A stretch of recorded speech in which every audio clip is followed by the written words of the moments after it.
Assalamualaikum dan selamat pagi semua. Hari ini kita akan belajar di dalam kelas sejarah tahun 4 bersama saya, Cikgu Syariza.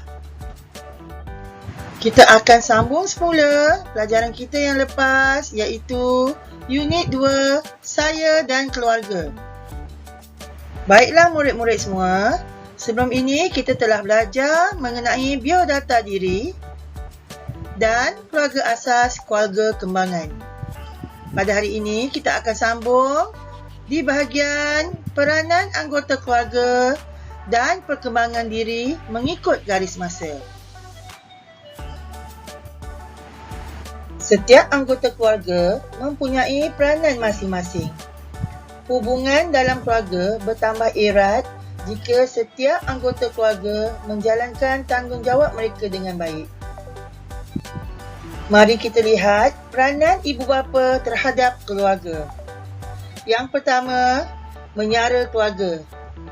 Ibu dan bapa perlu mencari jalan dan mencari rezeki untuk menyara kehidupan keluarga mereka.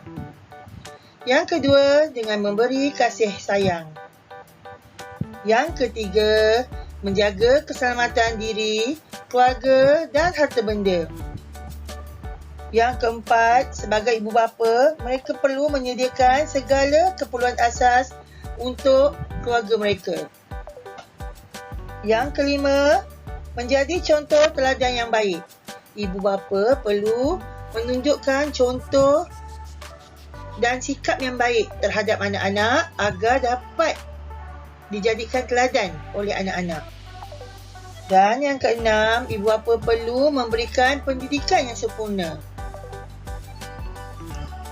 Sekarang mari kita lihat peranan anak-anak terhadap keluarga. Sebagai seorang anak, kamu juga ada tanggungjawab terhadap keluarga kamu. Yang pertama, kamu perlu menjaga nama baik keluarga.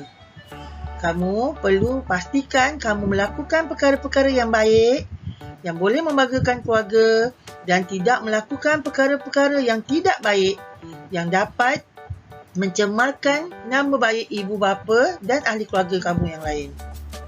Seterusnya, membantu ahli keluarga. Dalam keluarga, kita perlu sentiasa ringan tulang, bekerjasama dan menolong ahli keluarga kita. Sebagai contoh, kamu tolong ibu bapa kamu mengemas rumah, tolong adik, mengajar adik belajar, tolong abang dan ahli keluarga yang lain. Seterusnya, dalam ahli keluarga, perlulah ada perasaan dan sikap saling hormat-menghormati. Peranan yang seterusnya ialah belajar bersungguh-sungguh.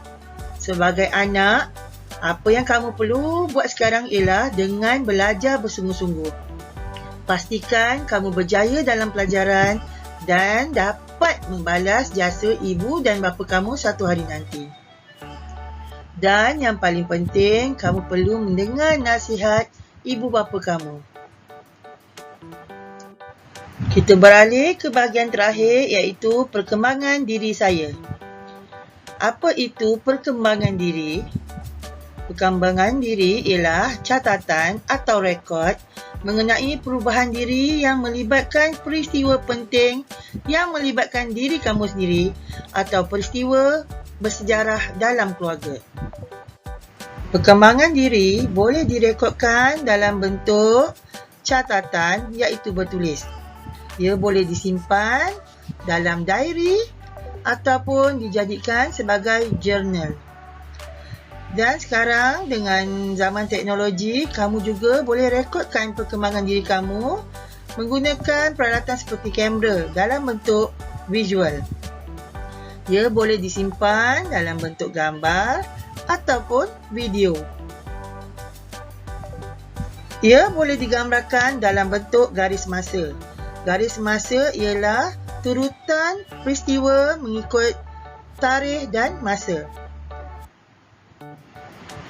Sekarang, mari kita tengok satu contoh perkembangan diri yang telah digambarkan dalam bentuk garis masa, iaitu perkembangan diri Muaz.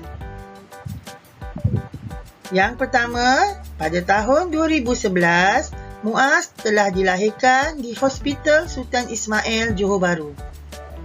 Kemudian, pada tahun 2015, pertama kali Muaz belajar menunggang basikal. Seterusnya, pada tahun 2016, Muaz telah mengikut bapa dan ibunya berpindah ke Kuantan, Pahang. Dan pada tahun 2018, bercuti bersama keluarga di Sarawak. Dan akhir sekali, pada tahun 2019, Muaz telah memenangi tempat pertama dalam acara larian. Begitulah perkembangan diri Muaz. Muaz telah mencatat beberapa peristiwa penting dalam dirinya dan digambarkan dalam bentuk garis masa. Dan cikgu percaya kamu juga ada peristiwa penting dan peristiwa bersejarah keluarga kamu. Murid-murid, mengapa kita perlu merekodkan perkembangan diri kita? Tujuan yang pertama ialah sebagai kenangan. Kamu boleh lihat semula gambar-gambar, video-video kamu atau membaca semula catatan-catatan kamu sebagai kenangan. Yang kedua, peristiwa-peristiwa yang pernah berlaku boleh dijadikan iktibar dan pengajaran untuk kita memperbaiki diri kita. Dan seterusnya, boleh dijadikan sumber inspirasi dan motivasi untuk generasi akan datang. Baiklah murid-murid, secara kesimpulannya, keluarga bahagia penting bagi setiap orang. Keluarga yang bahagia dapat mengukuhkan kasih sayang dan mengeratkan hubungan antara ahli keluarga.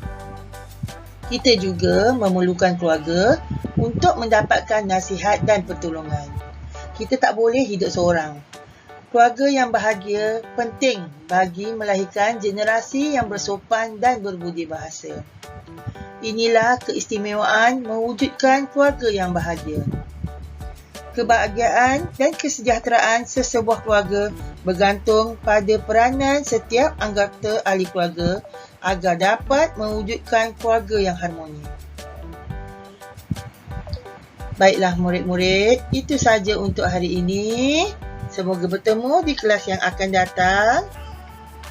Jumpa lagi.